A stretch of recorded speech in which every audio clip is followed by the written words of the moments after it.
Alors, pourquoi la Côte d'Ivoire? Donc ça, c'est la question qu'on a le plus souvent eue.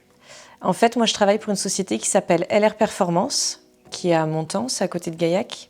Et parmi toutes les activités de cette entreprise, il y en a une, en fait, c'est de la vente de fichiers moteurs. On vend des fichiers pour les véhicules, soit dans le but d'optimiser les performances ou corriger certains défauts. Et en fait, ces fichiers-là, du coup, on les vend. On a la chance d'avoir des clients un peu partout, dans les dom-toms, en Belgique, en Suisse, en Afrique du Nord et autres. Et donc, on a un client avec qui on travaille depuis 2010, qui s'appelle Alidou, qui est le boss, comme on dit là-bas, du garage RTA.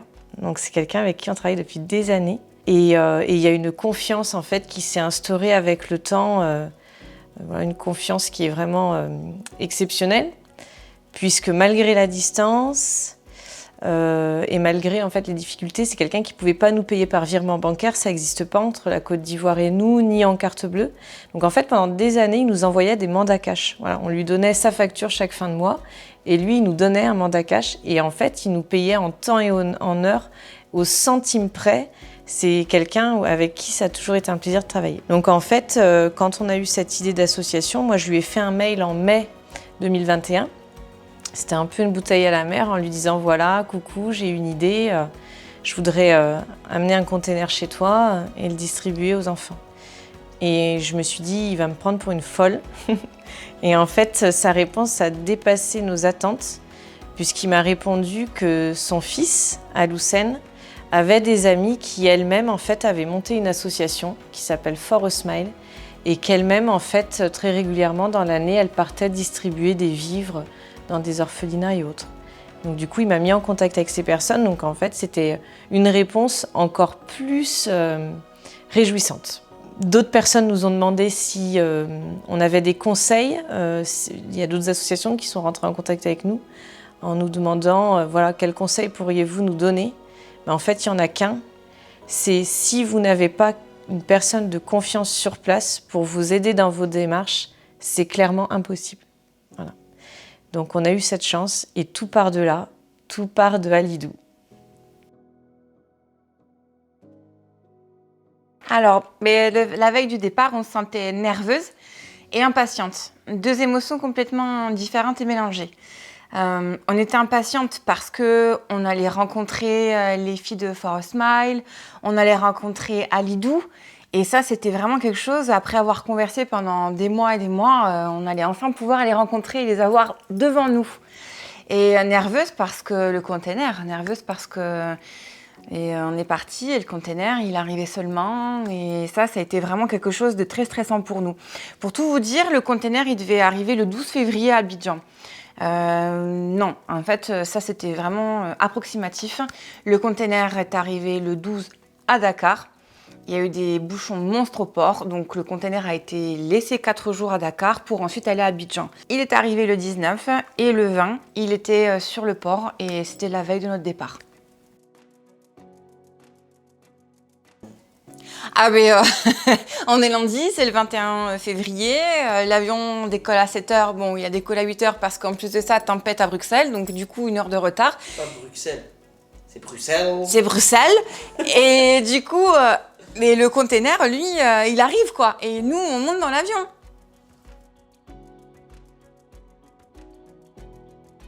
Mais c'était exceptionnel. Donc très fort en émotion. Il y avait tout le monde pour nous accueillir. Donc Alidou, avec son fils, Aloussen. Il y avait Audrey, présidente de l'association For a Smile. Il y avait Yasmine, donc, qui fait partie également de l'association For a Smile. Donc ils étaient tous là. Et du coup, dès nos premières minutes à Abidjan, eh bien, on a tout de suite ressenti l'hospitalité en fait, des Ivoiriens, parce qu'ils sont très connus pour ça. On avait eu quelques témoignages avant de partir, de personnes qui avaient vécu là-bas ou fait des séjours là-bas. Ils nous avaient tous dit que vraiment c'était un peuple très accueillant. Donc du coup, dès les premières minutes, on a fait le même constat. Alors, le container a été déchargé sur le quai d'Abidjan le lundi 21 février, donc le jour où on est arrivé. Il faut savoir qu'avant de pouvoir récupérer un container, c'est pas je prends le carton, je le ramène et je pars avec. Un container, c'est énorme, ça obéit à plein de lois. Déjà, il y a un transitaire qui doit aller chercher le conteneur, le faire arriver dans la partie des douanes. Il doit passer au scanner, la douane le prend en charge, vérifie le contenu et enfin le livre quelque part. Et à ce moment-là, les personnes qui sont mandatées de décharger ce conteneur doivent être présentes, on casse le cadenas et après, roule ma poule. Ces étapes-là, elles peuvent prendre du temps et ça en a pris plus que ce qu'on avait imaginé. Alors, malheureusement, le timing n'était pas parfait entre notre séjour et l'arrivée du container. Et en fait, je parle sous couvert de nos amis ivoiriens, ils m'en voudront pas parce que c'est même eux qui nous ont expliqué que chez eux c'était comme ça. Mais malheureusement, tout est très lent en fait. Bon, déjà, de toute manière, faire sortir un container d'un port, c'est pas facile. Bon, il y a des étapes, ça Claire l'a déjà dit. Mais là, effectivement, voilà, chez eux, c'est extrêmement lent. Et donc, il y a ce premier problème. Et le second problème, c'est que malheureusement, lorsqu'on veut emprunter les voies réglementaires, donc faire appel à un transitaire, vraiment faire les choses carrées, comme nous, on a l'habitude de le faire en France, en fait, chez eux, c'est pas des voies qui aboutissent, en fait. Chez eux, il faut toujours connaître quelqu'un, qui connaît quelqu'un, qui connaît quelqu'un, et il faut vraiment... il y a du bakshish, il ne faut pas se le cacher, c'est comme ça. Et en fait, c'est pas péjoratif, en tout cas, c'est comme ça. Ils le savent, et eux-mêmes, ils en sont presque un peu...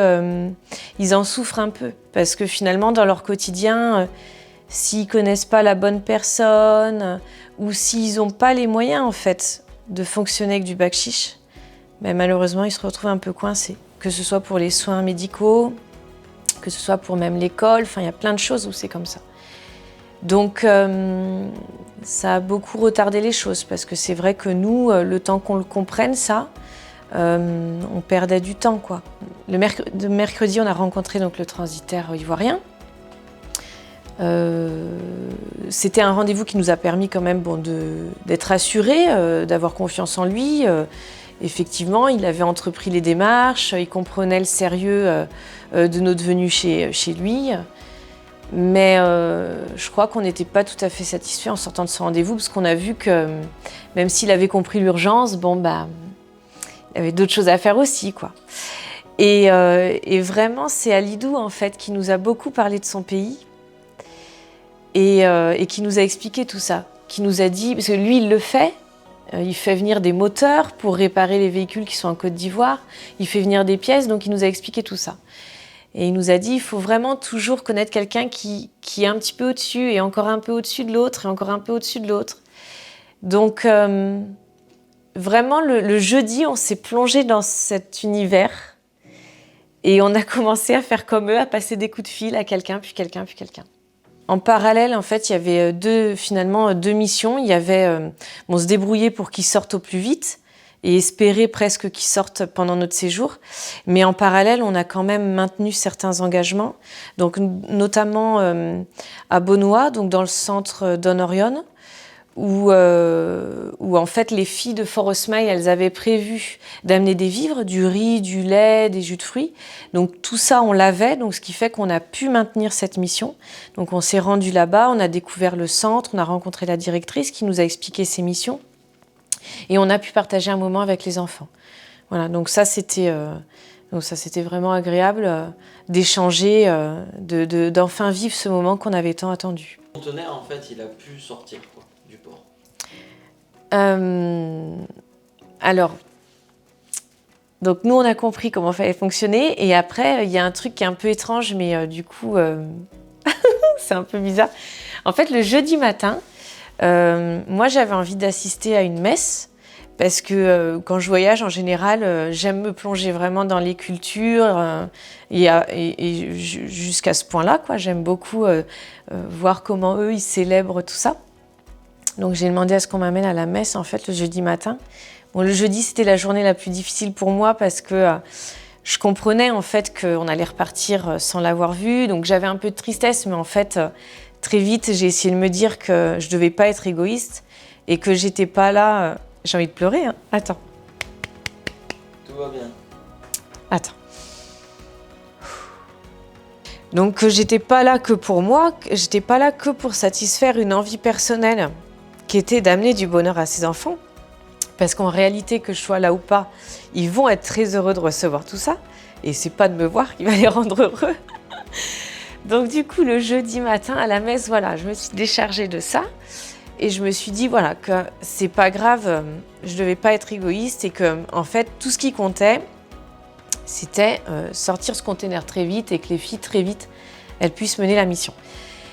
Et en fait, en sortant de la messe, on est rentré à l'hôtel et on monte dans l'ascenseur et in extremis, il y a un monsieur, en fait, qui ouvre les portes, qui rentre et qui nous demande, en fait, gentiment, bonjour, vous êtes venus en vacances, qu'est-ce que vous faites ici ?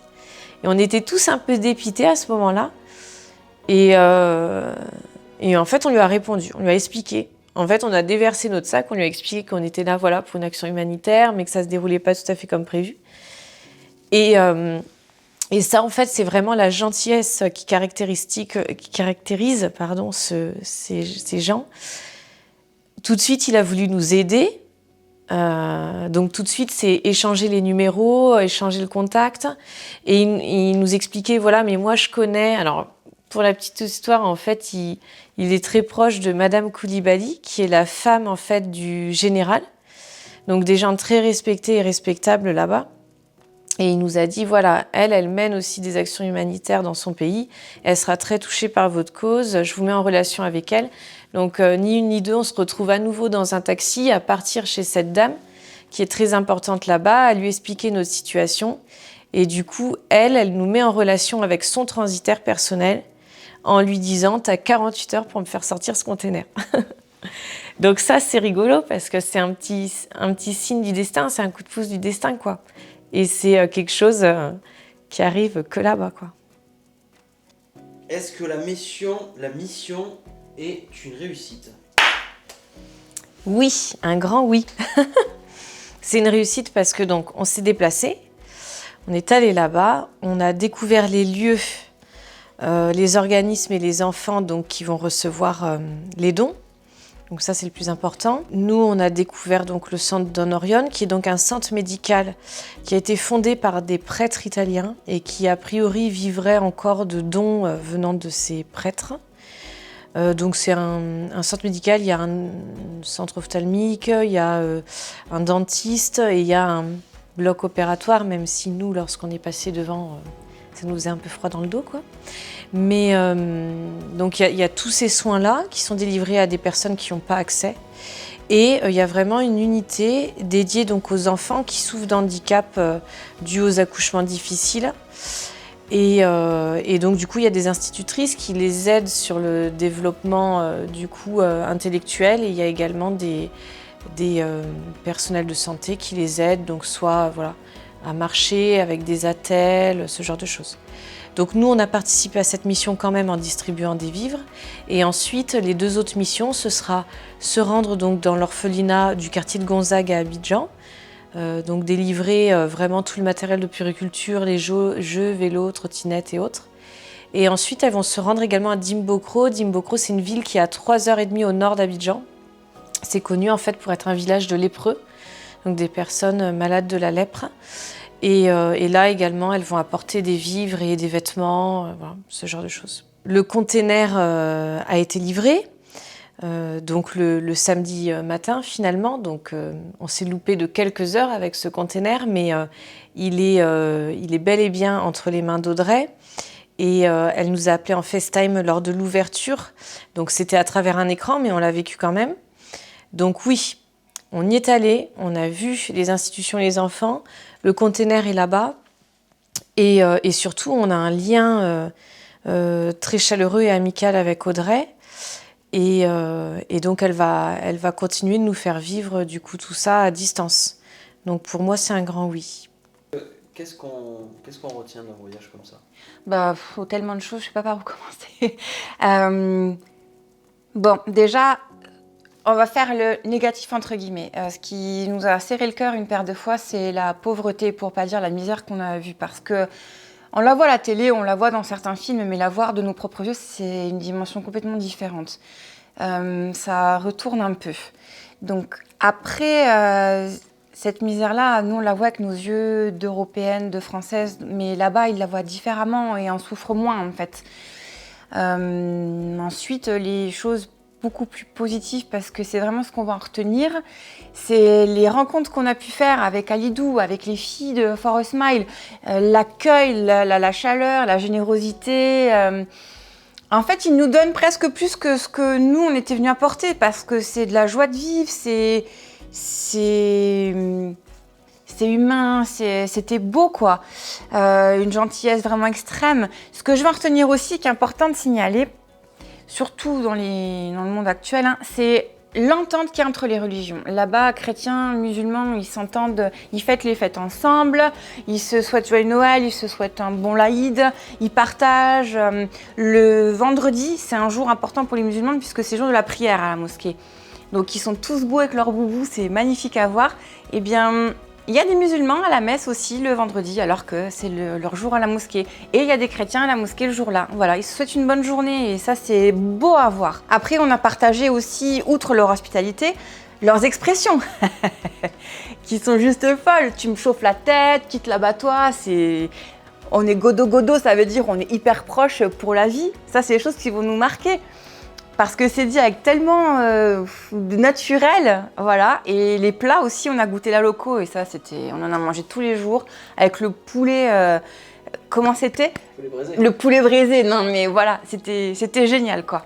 Non, vraiment, c'est une expérience. Je peux pas décrire mieux qu'en disant que c'était magique dans tous les sens du terme, en fait. Même si le beau, la générosité et l'accueil qu'on nous a fait, et du coup, on travaille aussi la misère qu'on a vue. Enfin, tout mélangé, c'est... Il y a énormément de choses en fait à retenir. Déjà, je m'attendais à être bouleversée, à être un peu assommée, mais en fait, c'était encore plus que ce que je l'imaginais, parce qu'il y a quand même une extrême pauvreté qui est présente. On n'est pas habitué à voir ça chez nous, donc ça nous a serré le cœur quand même à plusieurs reprises. Au-delà de ça, il y a la générosité en fait de nos hôtes, donc d'Alidou, son fils, Aziz, Audrey, Yasmine, Grace, voilà, Carole. Vraiment, ils avaient qu'une seule envie, c'était qu'on tombe amoureux de leur pays, c'était qu'on en reparte avec des étoiles plein les yeux. Alors déjà c'est le cas. Je sais qu'ils vont regarder la vidéo, donc c'est le cas. Et voilà, leur gentillesse, leur générosité, le sens du partage. Et ouais, il y a des choses, voilà, les religions qui s'entremêlent, qui s'entendent à merveille, en fait. Cette cohabitation qu'ils ont, qui est exceptionnelle, que j'avais jamais vue ailleurs. Je retiens leur sens du travail parce qu'en fait, ils souffrent finalement un peu de leur système. On pourrait croire que c'est comme ça, ils sont habitués, chez eux c'est comme ça, mais en fait non. Ils savent très bien comment ça se passe ailleurs. Ils ont un lien d'ailleurs vraiment étroit en fait avec la France qui dure depuis des décennies. Ils ont un proverbe, lorsqu'il pleut à Paris, Abidjan est mouillé. Vraiment, tout ce qui se passe chez nous, déjà, a une répercussion, en fait, sur eux, économiquement parlant, déjà, mais en plus, ils gardent un lien fort, en fait, avec la France. Ils savent très bien, alors c'est marrant, ils regardent nos émissions de télé, ils écoutent nos musiques. Je me souviens que lorsqu'il y a eu les attentats au Bataclan, Alidou nous avait écrit un email pour savoir si on allait bien. C'était incroyable en fait, ça se passe à des kilomètres de chez lui, il est au courant à la minute près et il pense en fait à écrire aux personnes qui sont en France. Donc ça c'est vraiment, il y a un lien comme ça qui est incroyable, dont j'ignorais l'existence. Donc ça, voilà, vraiment, cette bonté, gentillesse qu'ils ont, les religions qui s'en mêlent alors que nous on est incapables de le faire et ce lien avec la France. Et en fait, ils savent très bien comment ça se passe ailleurs, ils rêvent de notre pays qui est le pays des droits de l'homme. Ils rêveraient de vivre dans un schéma comme le nôtre.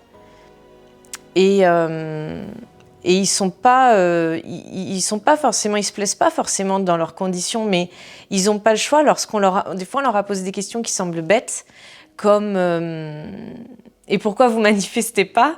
Parce que chez nous, manifester, c'est un droit quand même, c'est ça qui est incroyable. Et en fait, ils ont ri, parce qu'ils nous ont dit, alors déjà d'une, je me fais tuer, et de deux, qui nourrit mes enfants si je ne travaille pas, quoi. C'est-à-dire qu'ils n'ont pas le choix de se lever tous les matins. Donc ça, par exemple, ça m'a marqué. Et également Victorien, qui venait de finir ses études, qui avait eu la chance de faire des études. On lui a demandé quel métier il souhaitait faire. Et là aussi, il a ri en nous disant qu'à Abidjan, on ne choisit pas son métier, quoi. Donc voilà. Donc tout ça, c'est des choses qui vont me marquer et qui permettent de se rappeler à quel point voilà, on est bien lotis. Alors, voici Pierre, qui est d'habitude derrière l'appareil. Donc le voyage au départ c'était presque pour des raisons professionnelles. On lui a demandé de nous accompagner pour immortaliser le séjour, pour immortaliser l'action humanitaire. Mais donc au niveau du pro, on est d'accord que le job est fait, il n'y a aucun souci. Et au niveau du perso, Pierre, êtes-vous satisfait de cette action humanitaire ? Alors je suis très satisfait de cette action humanitaire, je savais pas du tout où j'allais concrètement. On va pas se mentir, les filles elles ont tout préparé en fait. Donc moi j'étais pas du tout dans le projet, j'ai dit oui il y a 6 mois et puis on arrive le 21, on y est quoi. Concrètement c'était ça. Et du coup c'était, j'ai oublié la question mais... Au niveau perso. Au niveau perso c'était très fort. C'était très fort parce que en fait... les filles l'ont dit, on se rend pas compte jusqu'à ce qu'on y soit, en fait. On a été très touchés, même moi, je sais que je suis sensible, mais c'est vrai que de voir la pauvreté, de voir les maladies, de voir les enfants en difficulté, les mamans en difficulté, nous, en France, on est bien, quoi. Et on se rend pas compte, en fait, tant qu'on n'a pas vu comment ça se passe, clairement. Et quand on a des enfants, on voit qu'ils sont malades, on voit qu'ils ont des problèmes de santé, on voit qu'ils ont certains handicaps. Et moi, je suis avec ma caméra, je filme ça, je me dis bon, je peux pas craquer maintenant en fait, parce qu'ils vont pas comprendre, ils peuvent pas comprendre. Et je pense concrètement que ces gens-là et ce voyage-là, je pense que ça nous a apporté plus que ce que nous on a apporté aux gens en fait, concrètement. Voilà, je pense que le message, il est là. C'est bien de faire de l'humanitaire, c'est bien d'apporter des choses, mais vraiment, moi, je pensais pas que ça allait m'apporter autant à moi personnellement, quoi. Donc voilà. Je voulais te dire, je suis un peu couillonne, hein, je sais, j'ai du mal à exprimer les choses voilà, qui sont là, mais je voulais vraiment remercier Alidou, parce que cette personne avait... C'est un patron, il avait une semaine avec ses salariés et il a pris cette semaine pour être avec nous. Il nous a pas lâché du séjour. Le matin, il était là, il nous a accompagnés partout. Il refusait qu'on paye un repas le midi parce qu'on était chez lui et il voulait tellement qu'on aime son pays que du coup, il nous a tout donné. Alors que c'était plutôt à nous d'apporter quelque chose, mais non. On a fait la connaissance de Bandi, qui est une personne adorable et malgré son surnom, c'est quelqu'un qui a un cœur énorme et qui serait prêt à tout donner et qui a été prêt à tout donner pour nous. Son fils, Aloussen, qui déborde d'intelligence et bien élevé et génial. Donc j'ai vraiment eu un coup de cœur pour Alidou parce que sa gentillesse, elle m'a redonné foi presque en l'humanité. Voilà, donc vraiment merci pour ce que tu nous as donné, merci pour ce que tu m'as apporté personnellement et je crois que tu es celui qui va le plus me manquer. On doit remercier tout le monde, tous ceux qui nous ont aidés à mener ce projet à bien, parce que ça part d'une idée d'Amy et moi, mais en fait on l'a tous construit ensemble. Les donateurs, les mamans, les mamies, les enfants qui ont trié leur chambre pour nous porter leurs jouets, leurs vêtements, leur mobilier dont ils ne servaient plus. Ce container qui a été rempli en moins de 2 mois, ça a été fou. Sans vous, en fait, on n'aurait pas pu le faire parce qu'on n'avait pas assez d'affaires à nous deux réunis. Donc merci, parce que grâce à vous, tout ça a été possible. les entreprises aussi qui nous ont aidés. On voudrait remercier l'Alchimie, l'Agencerie, Rouge-Gorge Albi, la FDCUMA, à tout domicile, Pierre Martel, l'agence Anna, Elsewhere, Benezech TP. Voilà, merci à vous, parce que sans vous, rien n'aurait été possible. Pour la suite, eh bien, oui, on a envie de forcément refaire une mission. Maintenant, quand c'est pas déterminé, mais oui, il y en aura d'autres. Bon, il est quelle heure, les gars là? Là, Il est 5h28. Il est actuellement 5h28 et on a déjà une galère avec quoi? Avec l'avion. Ouais, 1 heure de retard. Ça commence.